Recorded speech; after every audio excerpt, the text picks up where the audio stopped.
Welcome to సీతాస్ kitchen. ఈరోజు మనం గోధుమ పిండితో స్నాక్స్ తయారు చేసుకుందామండి. ముందుగా ఈ కప్తో గోధుమ పిండి తీసుకున్నాను నేను. ఇందులో కొత్తిమీర కట్ చేసి వేసుకున్నాను, ఓకేనా.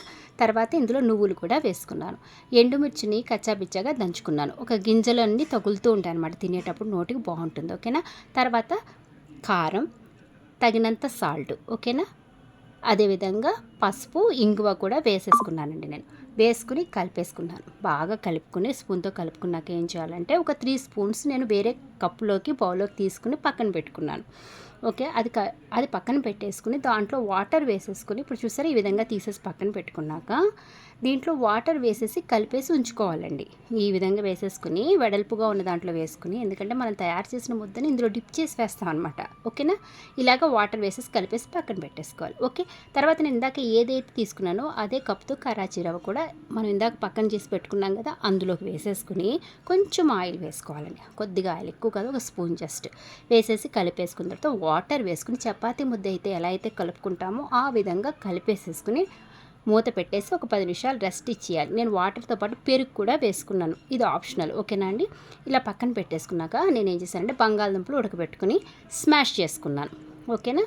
బంగాళదుంపలు ఉడకబెట్టి స్మాష్ చేసుకున్నాక దాంట్లో పచ్చిమిర్చి తరుగు, ఓకేనా అండి. అదేవిధంగా కొంచెం పసుపు, సాల్ట్, ఇందాక దాంట్లో సాల్ట్ వేసాము, ఇప్పుడు కూడా కొంచెం సాల్ట్.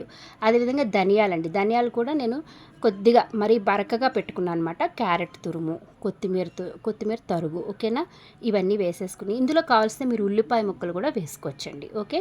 నేను కొత్తిమీర తరుగు వేసుకున్నాను, సాల్ట్ వేసుకున్నాను, పసుపు వేసుకున్నాను, కొంచెం మళ్ళీ కొద్దిగా ఇందులో కూడా ఇంగువ వేసుకున్నాను, ఓకేనా. ఇలా వేసి చాట్ మసాలా కూడా వేసుకోవచ్చండి. ఇవన్నీ వేసేసి బాగా ఇలా కలిపేసుకొని చిన్న చిన్న ముద్దలుగా చేసేసుకుని పక్కన పెట్టేసుకోవాలి. ఆమ్చూర్ పౌడర్ వేసానండి, ఓకేనా. తర్వాత లాస్ట్లో ఆమ్చూర్ పౌడర్ వేసి కలిపేసి చిన్న ముద్దలుగా తయారు చేసుకుని పక్కన పెట్టేసుకోవాలి, ఓకే. ఇందాక మనం తయారు చేసుకున్న బ్యాటర్ ఉంది కదా, ఇందాక తయారు చేసుకున్నాం కదా చపాతీ పిండి, దాంతో అది ఈ విధంగా కొంచెం చేతికి ఆయిల్ అప్లై చేసుకుని ఈ విధంగా డౌ లాగా తయారు చేసుకుని రౌండ్గా చేసేసుకుని దాంట్లోకి ముద్ద పెట్టాలండి.